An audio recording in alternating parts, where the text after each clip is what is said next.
IBM shaped the world of business for decades. There was a time when it used to be the name that came to people's minds when they heard the word computer.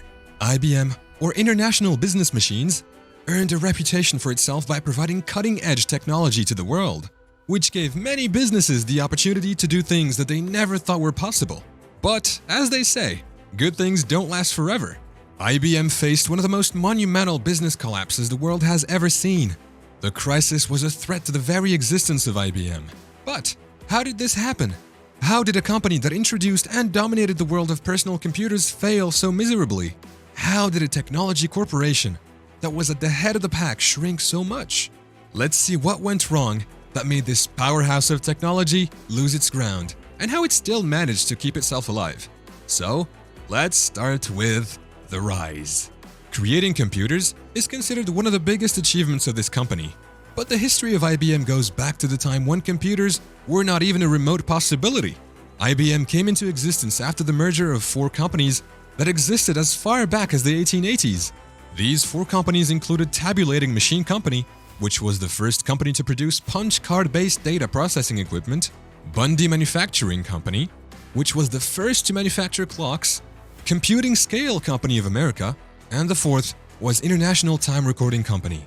So, these 4 companies came together in 1911 under a holding company called CTR, or Computing Tabulating Recording Company, that we today know as the Big Blue or IBM.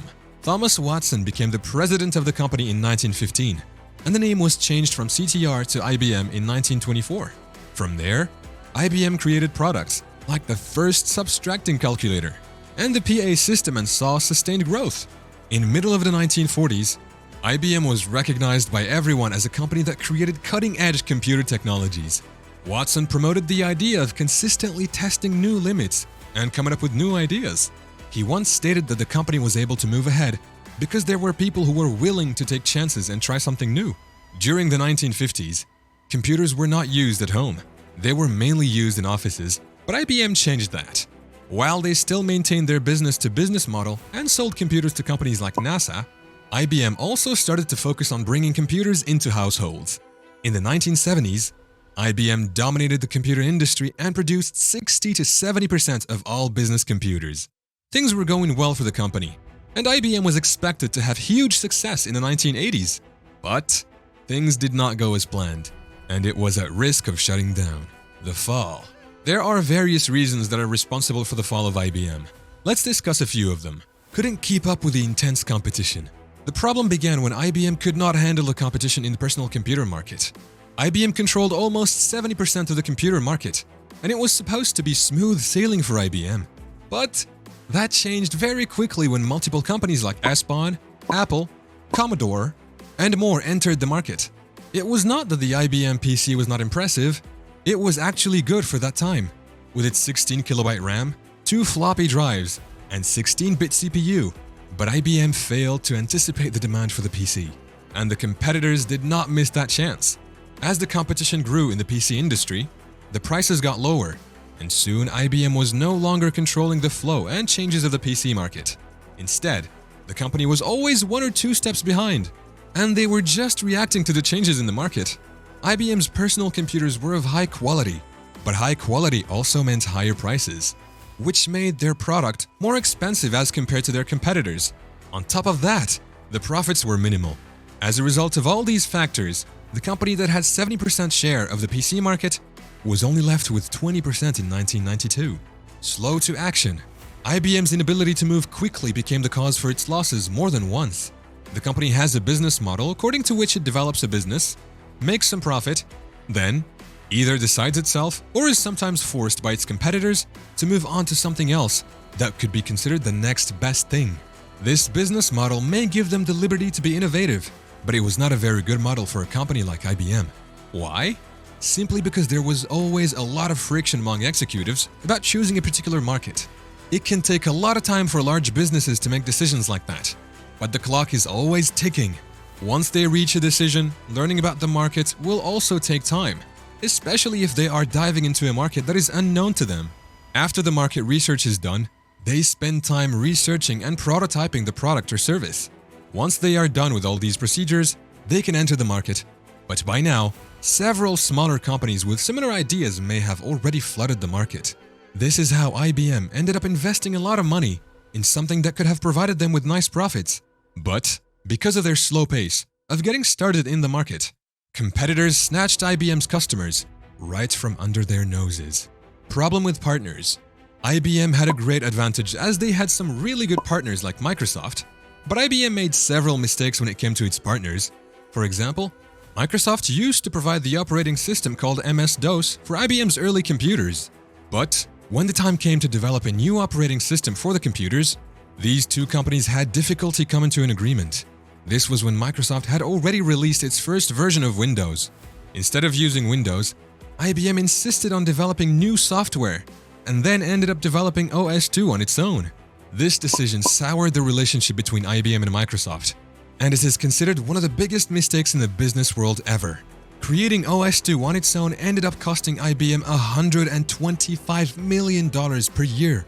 On the other hand, Microsoft grew into a bigger company as it allowed other companies to use Windows, and eventually, Microsoft became one of the largest companies in the world. Something similar happened with IBM's partnership with Intel. IBM failed to gain exclusive rights to the Intel chip that powered IBM PCs, which meant that Intel was free to sell its chips to other companies, which increased competition for IBM. The tragedy. An incident that took place in 1985 shook IBM to its core. Don Estridge was a major force behind the development of IBM's PC. He rose through the ranks to become the vice president of manufacturing at IBM.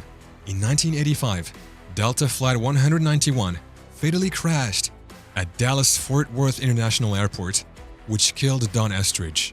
131 out of 162 passengers died. Estridge was seen as a pioneer in the field of PCs. He had an optimistic vision of what IBM could provide to the world with its computers. After his loss, it was very difficult to navigate the company in the tricky waters of the PC market.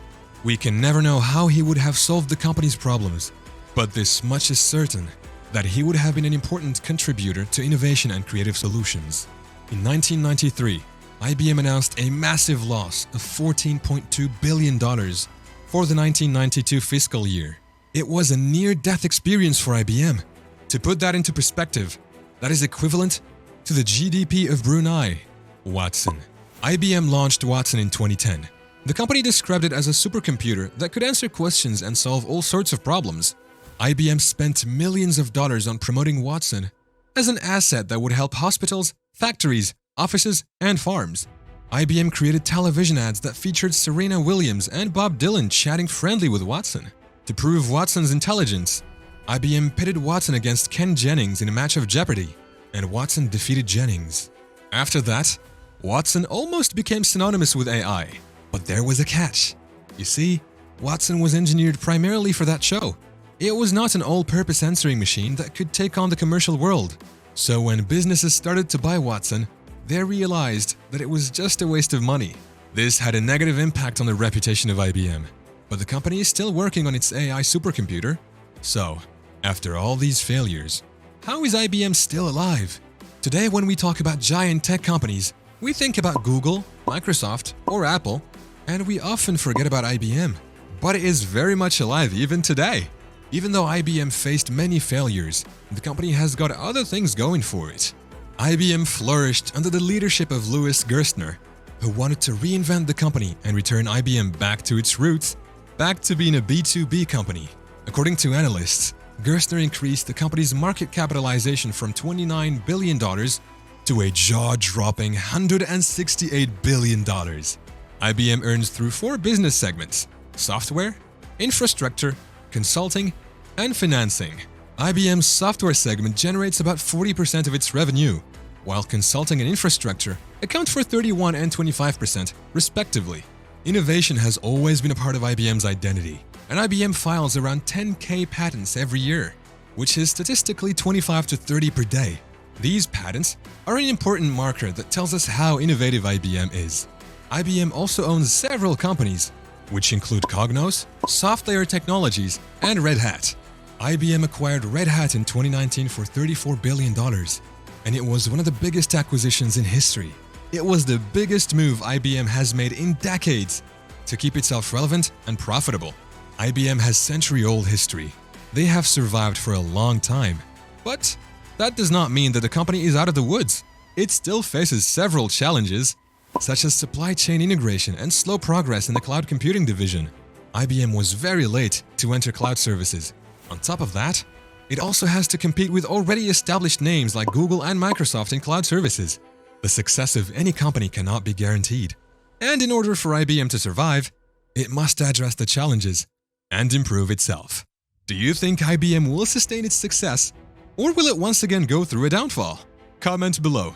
Make sure to hit the like button if you enjoyed the video, and don't forget to subscribe and turn on the notifications so you don't miss more amazing videos like this from us.